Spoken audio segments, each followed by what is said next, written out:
Pemirsa, pinjaman lunak atau soft loan yang diajukan Bali diharapkan dapat membiayai pemulihan industri pariwisata yang kini dalam kondisi SOS akibat pandemi COVID-19. Namun, masih banyak pelaku usaha di Bali yang belum mengetahui mekanisme untuk mendapatkan pinjaman lunak tersebut yang saat ini masih dalam tahap pembicaraan di pusat. Kepala Perwakilan Bank Indonesia Bali, BI Bali, Trisno Nugroho menerangkan, berdasarkan informasi terkait soft loan, jumlah pinjaman yang diajukan sebesar 9,4 triliun rupiah. Kriteria penerima pinjaman adalah pengusaha-pengusaha lokal atau yang memiliki kartu tanda penduduk KTP Provinsi Bali di sektor pariwisata dan sektor pendukung pariwisata lainnya. Bidang usaha dimaksud diantaranya hotel, restoran, biro perjalanan wisata, penyedia daya tarik wisata dan transportasi wisata, serta lain-lain yang terkena dampak pandemi COVID-19. Trisno juga menyebutkan plafon pinjaman kepada masing-masing pengusaha sebesar maksimal sesuai kontribusi pengusaha terhadap pajak, PHR, PPPN, atau pajak hiburan.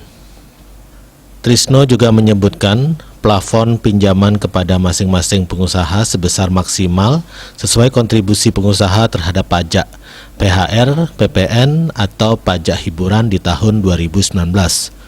Untuk jangka waktu pinjaman direncanakan selama maksimal 10 tahun dengan grace period, kelonggaran pembayaran angsuran pokok dan bunga selama 2 tahun dan dapat diperpanjang menjadi 3 tahun apabila kondisi pariwisata setelah 2 tahun kedua belum pulih minimal 50% dari kondisi normal. Suku bunga maksimal sebesar 3% per tahun, di mana bunga pada masa grace period diakumulasikan pada tahun-tahun berikutnya. Sedangkan untuk persyaratan penerima pinjaman terbagi atas beberapa syarat. Pertama, harus mendapatkan rekomendasi dari instansi terkait dan asosiasi yang menaungi usaha tersebut.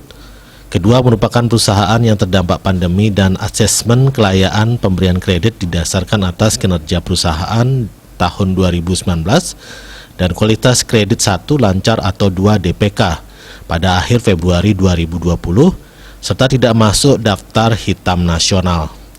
Ketiga, pinjaman hanya digunakan untuk modal kerja yang tidak dapat digunakan untuk melunasi atau mengangsur pinjaman di bank atau perusahaan pembiayaan.